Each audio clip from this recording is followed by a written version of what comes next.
Hello, my name is Carrie and welcome to my channel. Today I am going to be going over my reading year in 2025, and I'm going to be talking a little bit about my plans for my 2026 reading year, as well as doing the Calm Down tag, which was a kind of alternative to the mid-year freakout tag, but I really liked this tag in retrospect of looking back at the end of the year and thinking more about the feelings associated with books instead of the pressure and stress of them.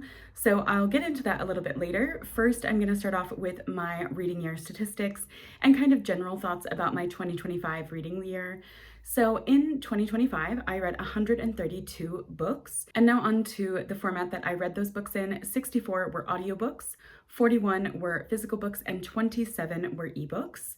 The author backgrounds for the books that I read from: 57 were white authors, 28 were Black authors, 22 were Asian authors, 10 Indigenous authors, 8 Swana authors, and 6 Latinx authors. My most read from genres were poetry, mystery, and romance.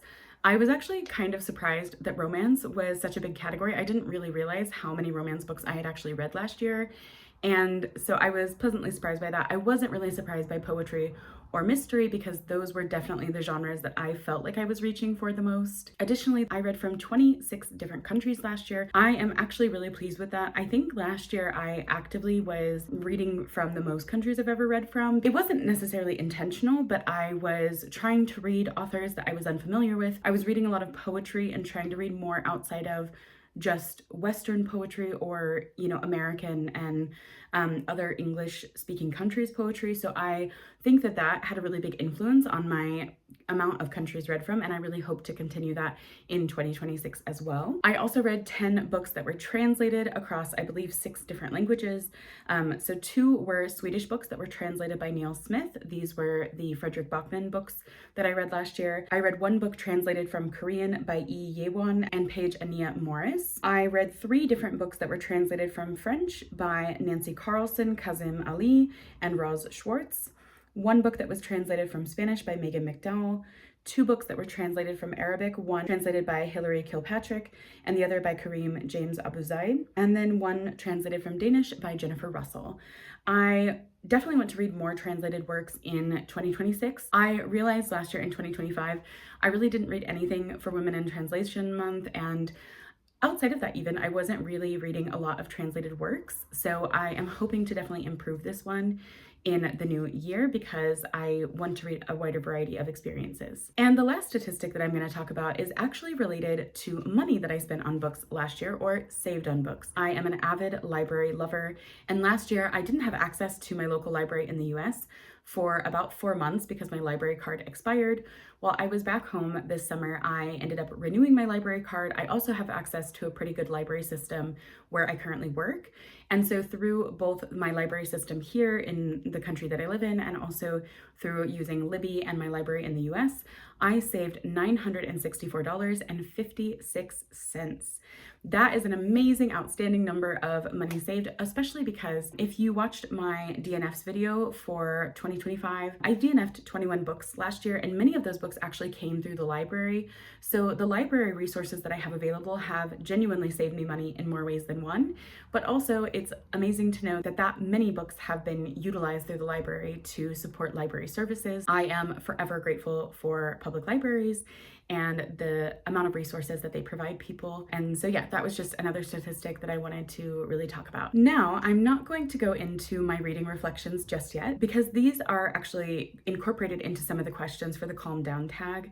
This tag was created by Leandra at Leandra the TBR0. And as I said at the beginning of this video, this tag was designed to be an alternative to the mid-year freakout tag. And I love that idea of, instead of thinking about the stress of what you're reading, necessarily the best books or the worst books, etc., it was more focused on the quality of the things you're reading and how books have benefited you in different ways. And I really love that type of positive energy that Leandra has put into this tag. And in general, her videos always feel that way to me, that they are a source of positivity and happiness and joy that I really appreciate. So I first saw the tag back when it was first released, but I wanted to save it for the end of the year because I think it's a really good way to reflect on a reading year in general And so I am going to answer these questions now to discuss my thoughts on my 2025 in review, and also some of the books that I read and want to highlight because maybe I haven't gotten to talk about them in previous videos, or there's something else I want to share about books that I have already discussed. The first prompt is thankfulness. What 2025 has given me?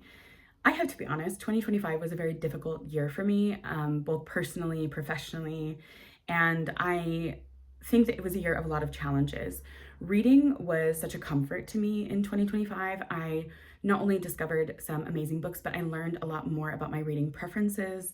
I think that the books I was reaching for were also teaching me a lot about things that I didn't have direct experiences with, or they were helping me cope with some different things in life that I needed to see reflected in books. This is one of the most important things in terms of why I read so much last year, because it helped me in a way of being a coping mechanism for many things. And I love that aspect of books because I think that it's a healthy way to do that. I think you're still, not only activating your brain and using that power for something good, but also thinking a little more critically about things and examining things in different ways. And I'm someone who has anxiety, so books are a great way for me to kind of cope with that and manage it and not overthink certain things. So that was one of the biggest things that helped me in 2025. I also think that this past reading year, I stopped caring about reading the newest and coolest books.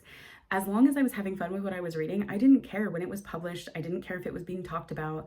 There were many books that I read last year that I just actually randomly found through my library, whether that be through the Libby app or in person. And many of those ended up being amazing books that I was so glad that I found. That is one of the biggest joys that I had last year, is that I felt like I was reading much more for fun instead of to keep up with certain trends, which is something that I think is important because books are always going to go in and out of fashion. And I think if you're reading books just because they're popular, it's not going to be as joyful or fulfilling as books that you are seeking out because you are genuinely curious about them. I don't mean this to turn it into like a soapbox or to talk about, books that are popular in a negative way or anything like that.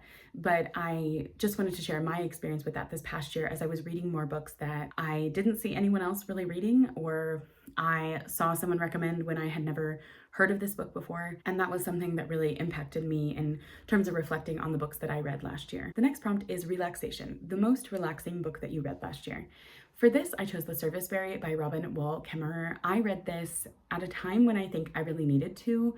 It is a book about abundance and reciprocity culture, or rather cultures, and how these types of community-minded ideals are really necessary in causing major shifts in both societal ideas and perspectives on, this kind of individualistic versus community-minded nature, but also it's necessary in times of, political crises when we can see that our government is not going to protect us, is not going to help us in certain ways. I read this one actually just around the time where SNAP benefits were being cut in the United States. And I was seeing a lot of community-driven organizations who were providing meals to people in need or providing other services to help people during such a difficult time. That was a really amazing reminder of the ways that we help not only care for each other, but also protect each other and keep each other safe. And this book was such a beautiful reminder of the ways that this not only gives back to other people, but also helps us feel more connected to others and safer in that regard of we can feel like we are in a community that cares about us, and we are checking in on people, and we are making sure that people do not go without. And I think that that is just such a beautiful message to take away. It was very relaxing in this context of the most relaxing book I ever read, because it reminded me of ways to be hopeful and feel inspired and the beauty of connection with other people. The next prompt is Hydration, a book that I needed. This is going to sound like a very odd choice because it's actually a poetry collection, but I chose There Lives a Young Girl in Me Who Will Not Die, which was by Tove Ditlevsen and was translated from the Danish by Jennifer Russell. This is a poetry collection of the works of Tove Ditlevsen throughout her career. I believe the poems in this were selected by Olga Revin, who wrote the introduction. This was not only a beautiful collection reflecting on these different phases of Tove Ditlevsen's life, but it's a book that I needed in the sense that it reminded me of a lot of the shared commonalities across different time periods of womanhood and growing up, girlhood, and this sense of, figuring out the world and struggling to do that in, many instances, not having the support system or the resources to know what decision should I or should I not be making as an adult or as a young adult growing up and trying to figure out how to be an adult.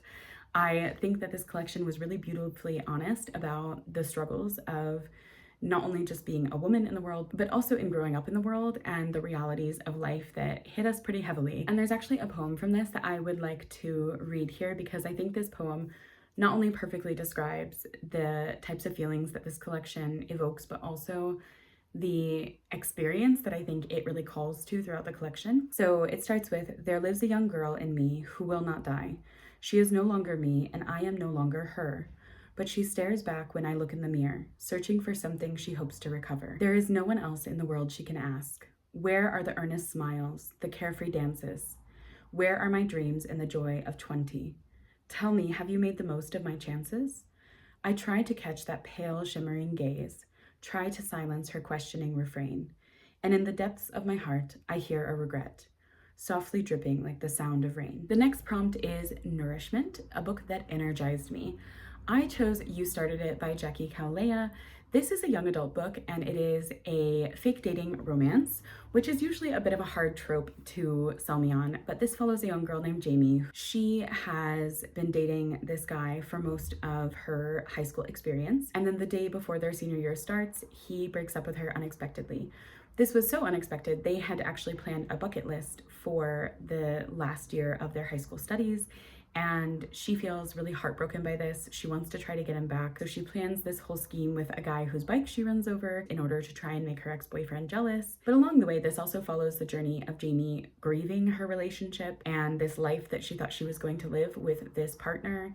Her really stepping outside of her comfort zone. She's someone that struggles a lot with anxiety. I think that this book energized me because I went through a breakup in the beginning of 2025, and I thought the way that that experience was explored in this book was really beautiful and encouraging, and especially keeping in mind that this is meant for younger readers who, similar to Jamie, might be going through their very first serious breakup or their very first relationship breakup ever. There was just such a positive message in really finding yourself and finding new support systems and leaning into those things that bring you joy that I just really loved about this book without it feeling incredibly cheesy or trope heavy. I think that this was a very authentic experience, and that's why it really stood out to me as something so energizing and fulfilling. The next prompt is Familiarity, an author I've returned to. This one has to be Patricia Smith. Although there are other authors that I read more from throughout 2025, Patricia Smith is an author that I read for the first time last year, and I ended up reading a couple of her collections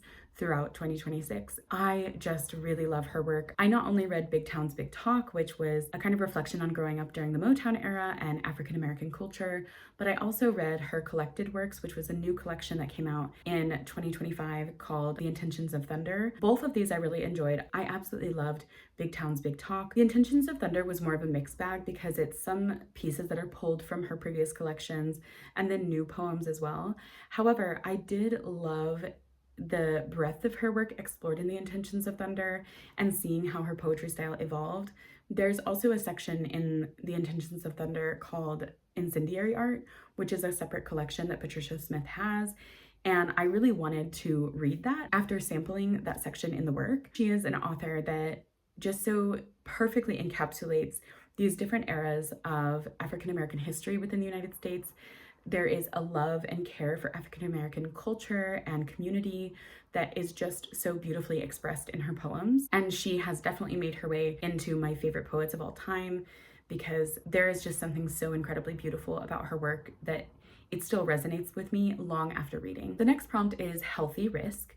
Outside of my comfort zone, read or a new to me author. I have two books that I chose for this, and both of them are nonfiction books, but they are incredibly different, yet also very similar to each other in the fact that they are cultural critiques about certain things.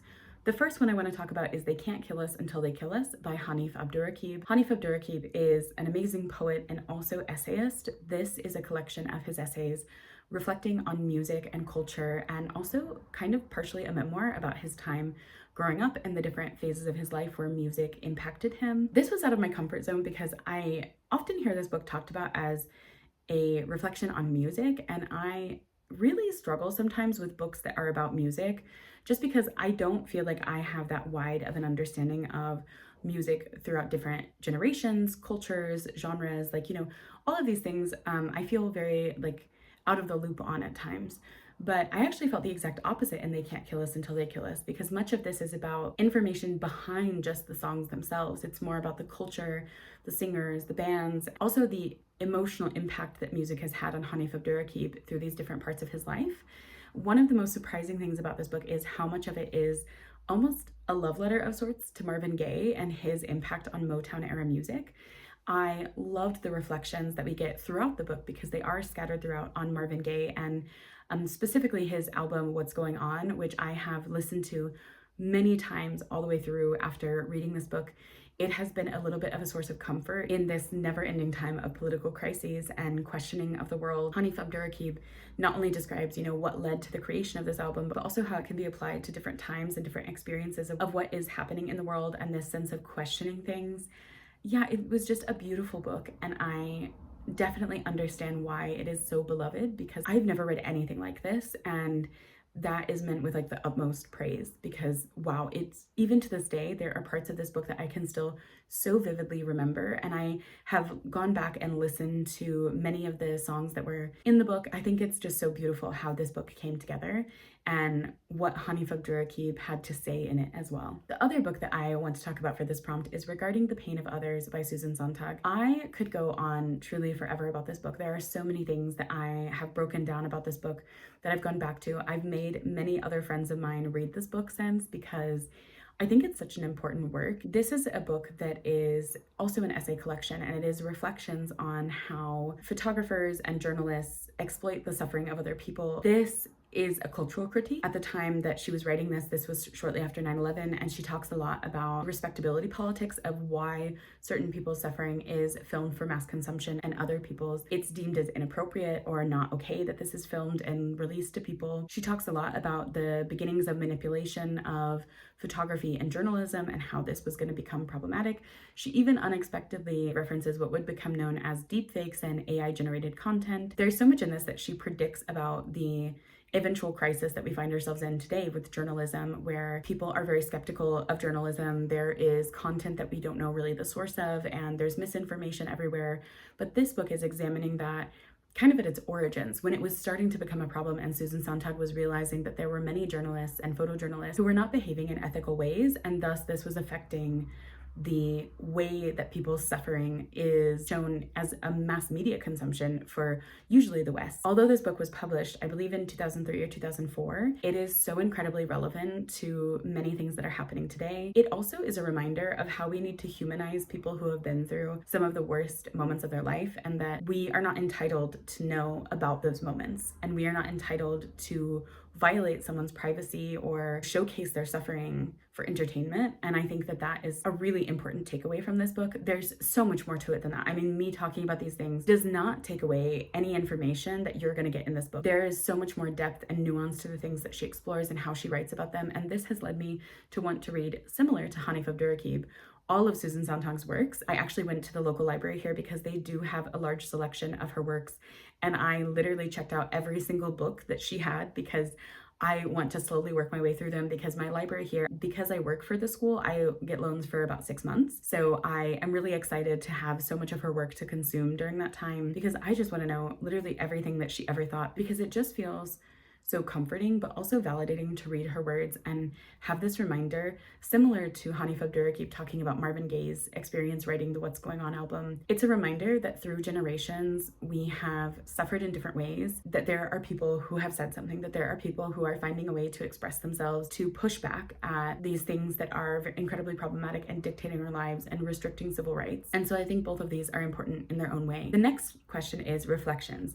Changes in my reading taste. So this is where I'm going to talk a little bit about my 2025 reading and the kind of reflections of what changes I want to make for 2026. In 2025, this was a poetry heavy year, and at some point I did feel a little bit burnt out on poetry because I was trying a lot of different styles. I was trying to read more widely, also again outside of the United States and Canada. I need to start going back to poets that I already know that I love and I would want to read more from, so that I can read more of their works, because sometimes I love a poet and then I never read anything by them for like 5 more years.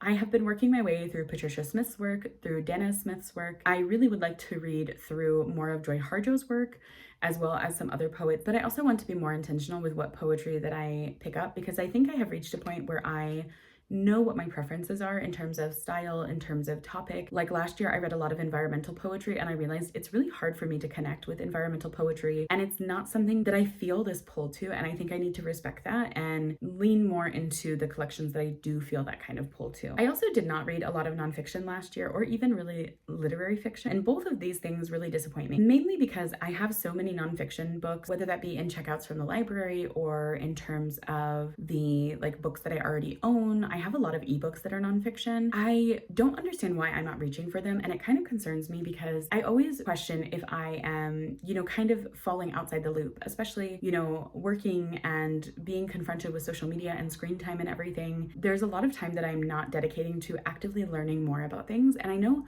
many people are feeling this way in terms of approaching 2026. For me, this means that I want to read much more nonfiction in 2026. I actually am doing a nonfiction challenge that I think I'm going to do a separate video on, so that will be more in depth. But I also want to read, again, more translated work. I want to read more literary fiction as well, to read more about different people's experiences. I basically want to read more work that makes me critically think, but also keeps me critically engaged with different things going on in the world and different perspectives that I want to learn more about. So that is one of the biggest changes that I hope happens for my reading taste in 2026. The next question is Detox, a book or a habit that I'm leaving behind. The first one is no environmental poetry. I just mentioned this. It's not a subgenre for me, so I want to get rid of that. Also, as I talked about a little bit earlier, I think that in 2025, I enjoyed reading so much more because I was not reaching for books just because they were popular. I was reaching for books as I felt like reading them. Therefore, I'm not going to give myself any strict TBRs for the months. I am just going to start reading books as I feel pulled to them. Any type of like TBR or planned reading, I think I'm going to leave behind, besides obviously like book club reads, things like that. That's a little bit different, but I want to just mood read because I think that's when I feel the most excited about reading. The next prompt is positivity, anticipated books or events. And I live in a country where there's almost no authors that come here who are English-speaking authors because it's actually very difficult to coordinate events like that here. So I just have a list of a lot of books that I'm really excited to come out. First one being Light and Thread by Kang. This is an essay collection that I believe will be considered nonfiction, and I am really excited for this. Kang is one of my favorite authors. The next one is another favorite author of mine. This was the author of Mame, Jessica George. She has another book that is coming out called Love by the Book. So this follows two women. One is named Remy. She wrote a book about her best friends. Over the years, things have changed. I think one got pregnant, one like moved away, and then the other has like a new relationship. And so she's feeling very isolated and cut off from her friends. There is another woman, Simone, who is a kindergarten teacher, and she is kind of hustling to be able to like pay her bills and live her life. So she also doesn't really have a lot of friends. And I think that they meet and form a friendship or a romantic relationship. I'm not quite sure, but it's about this relationship between these two women and their lives. And that just sounds really lovely. I think that this is going to be a great read, especially because Jessica George definitely writes very relatable characters. The next one is We Were Forbidden by Jacqueline Harpman, which I believe will be translated by Rose Schwartz. I think this is another sci-fi. I haven't read more than that because I don't want to potentially spoil something, because I think with her books, it's best to go in with a pretty blank slate. The next one is a romance that I'm really excited for because it's called By the Bootstraps by Alexa Martin. This is a Black cowboy romance, and I am so excited for that. I have been in my cowboy romance era, and I think that this is going to hit all the right notes. The next, I believe 3 books in this are books that I've received ARCs for. These were books I was genuinely interested in, and I am really excited for them. The first is Beginning, Middle, End by Valeria Luiselli. This sounds so intriguing to me because I believe that technically the grandmother has died, and I believe she died of dementia based on the synopsis, but the daughter and granddaughter are coming to Sicily and they're kind of reconstructing the grandmother's life and reconciling this past life and this loss in this place that the grandmother was very connected to because she was an archaeologist who did a very, I think, like popular or well-known dig in this area. I just really enjoy those stories that are looking at family relationships over generations, reconciling with the things in the past that you can't change, but you need to find a way to process. The next one is called Out of the Darkness. This is an anthology that is all by Swedish female authors, I believe. This just sounds interesting to me because I am curious about reading more Swedish fiction. Obviously, they're going to be short stories, so that's also nice too, to get a variety of authors that maybe, I would want to read read more from in the future. The next book is The Home of the Drowned, and I believe the author's name is Elin Anna Laba. This is a story of